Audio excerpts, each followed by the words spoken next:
Yo guys, what is good? Welcome back to the Uncle Sharma channel.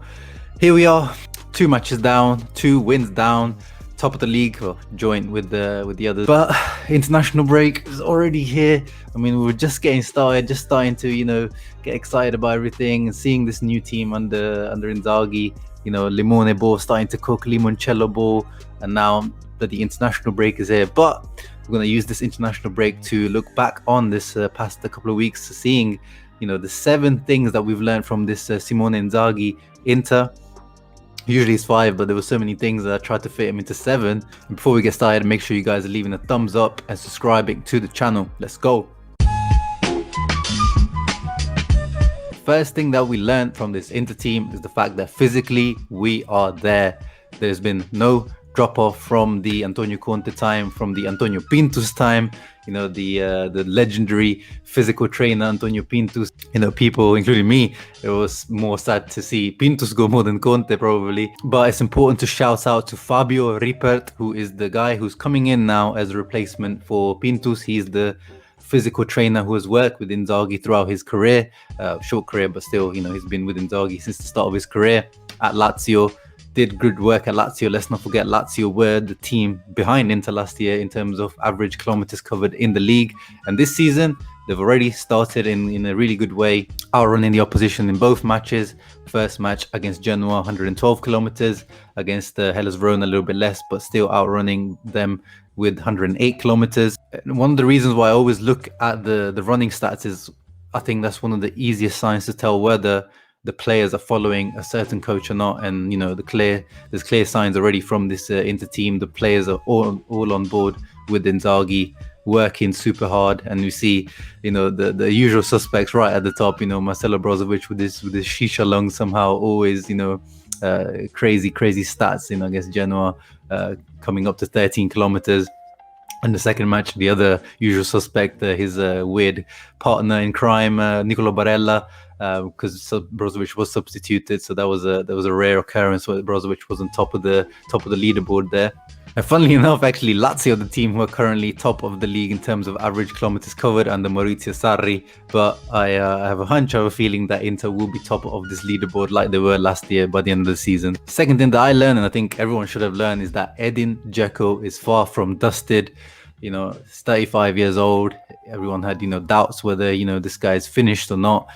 His last season at Roma wasn't great, but there was also other off the field reasons for that season.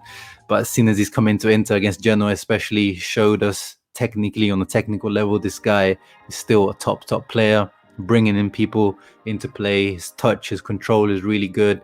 He likes to come really deep as well to pick up the ball or to pass, as we can see from his touch map against Genoa, pretty much all over the field.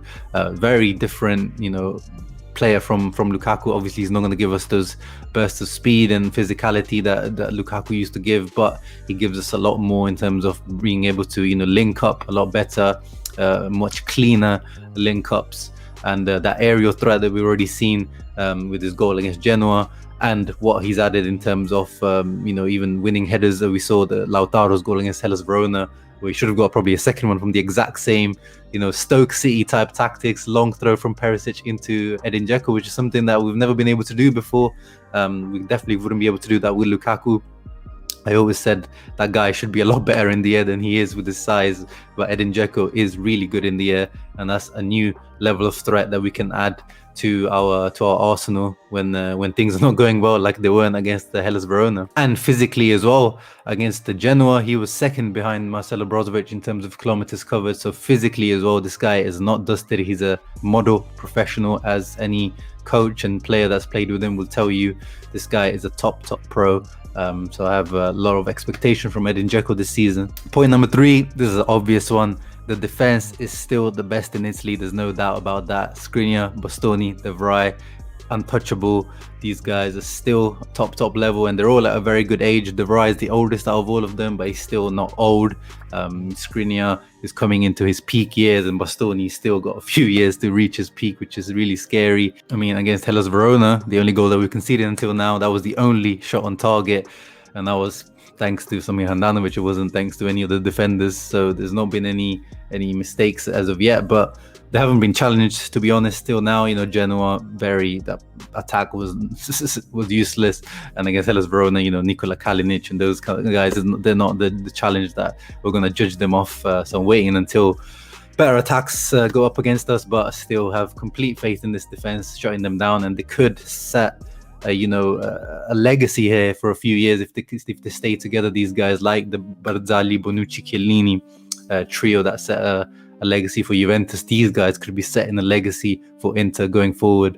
And obviously, speaking of the defense, one of the negative points that we learnt about this Inter team, and something that we knew even before the season started, is that Handanovic is still a weak point in this team and will continue being until he's replaced. Just like the defense, he hasn't even been challenged yet, and he's looking, but unlike the defense, he's looking shaky. I mean, against Genoa, there was that one shot that everyone remembers where it was straight at him and he still kind of spilled it, went out for a corner, or he just about kept it in.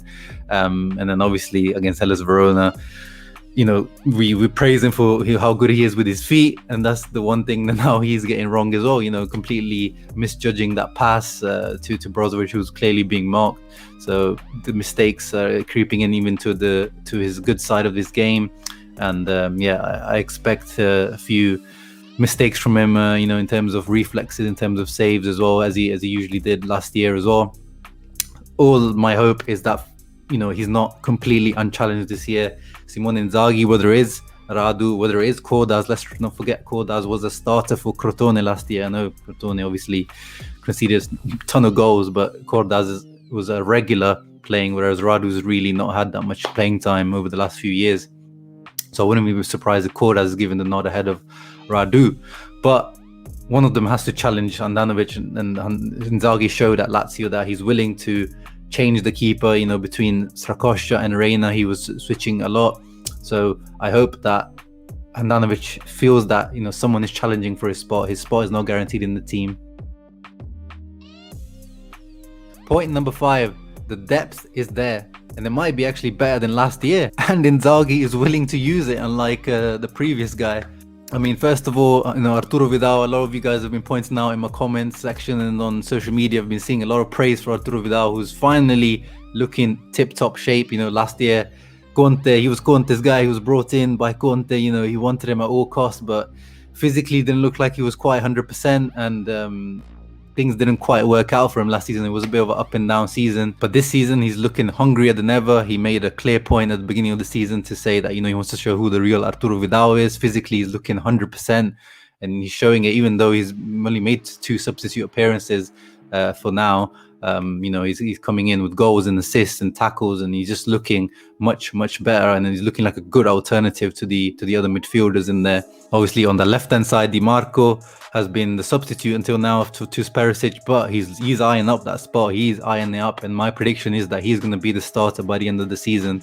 And it's so good to have that kind of competition for positions as it is right now. On the other side, Darmian is really continuing the levels that he set last year, if not even improving on them. He was good against Genoa, and he was even better against Hellas Verona, getting the assist for the Correa goal. And Dumfries hasn't even been integrated yet. And if Dumfries is integrated properly and he starts to bed in and he adapts to the Serie A quickly, once again, it's like the situation on the left-hand side. The right-hand side is looking really strong. Up front, we know Dzeko, as I said, he's not dusted at all. Lautaro, we know Lautaro is Lautaro El Toro. But now Tucu Correa is coming in as the cherry on top, as Inzaghi described it, and he really showed why he's the cherry on top. This guy adding dribbles, pace, assists, goals to the team. He could play a vital role, and he's a great alternative to any of the front forward, and it's something that we've not really had up front. Sanchez, when he comes back from injury, if he comes back from injury fully fit, we've got 4 great alternatives up front, which we didn't have last year. We only had 3 with Sanchez, often injured. So really, it was only Lautaro and Lukaku. But this year, we've got these 4 guys, plus Satriano, if he stays, looks like he could be a good alternative as well. In midfield, apart from Arturo Vidal, even Stefano Sensi is looking like he's coming back to full fitness, fingers crossed, without any injuries. Hakan is seamlessly fitted into that Eriksen role, or the Luis Alberto role that Inzaghi is trying to mold for him. And Matias Vecino, who missed out on most of last season due to injury, he's also looking like he's in good shape as well. So midfield depth, wing back depth, and attacking depth is all there. The only one that there's question marks over is the defensive depth, After Skriniar, De Vrij and Bastoni, the depth is a little bit questionable, but hopefully they all stay fit, so we don't get to see the substitutes too much, like the likes of Kolarov. Another point that we've learnt over these last few games from Inzaghi's Inter is that the aerial threat is even better. Last season, Inter were the team with the most goals from headed goals, and this season we might even be even better somehow, because as we mentioned, Edin Dzeko is even better in the air than Lukaku. But with the addition of set piece takers like Di Marco with his left foot, which we didn't have last season, left-footed set piece taker, and Hakan, who's a pretty good set piece taker as well from corners and free kicks, it adds another dimension to the heading ability. And even if Correa, even though he hasn't scored a headed goal since 2017 until the Hellas Verona, another tall striker in there, with Vecino coming back into the team. We haven't even added Lord D'Ambrosio to the mix here with his far post runs. And then finally, the seventh thing that we've learned, and this is something that I've been mentioning since the preseason, and we've seen it already, is the El Switcheroo, the switch of play to the left-hand side. Not necessarily in the build-up phase, but definitely in terms of the attacking phase, where the actual shots and attacks coming from now. Last season we knew because of the Hakimi factor, a lot of the attacks were coming down the right-hand side. But this season, due to the Hakan factor and Perisic having more involvement, and of course Bastoni being heavily involved as well on that side, a lot of the attacks are coming from the left-hand side, which is something a little bit different from previous Inter teams. But we'll see how that develops throughout the season, with different wing backs coming in, different players coming in. Does that change? Does that balance out at some point, or remains towards skewed to the left hand side? But yeah, guys, that was my 7 things we learned about Inter until now. Hope you guys enjoyed this video. Make sure you leave a thumbs up if you did. Hope you enjoyed this international break. I know it's not the perfect timing, we were starting to enjoy it, but it is what it is. We'll be back obviously as soon as Inter are back with more Inter-related content and stuff, and I'll be keeping you up to date with all Inter-related news in the meanwhile, so don't worry about that. Make sure you leave a thumbs up and subscribe as always.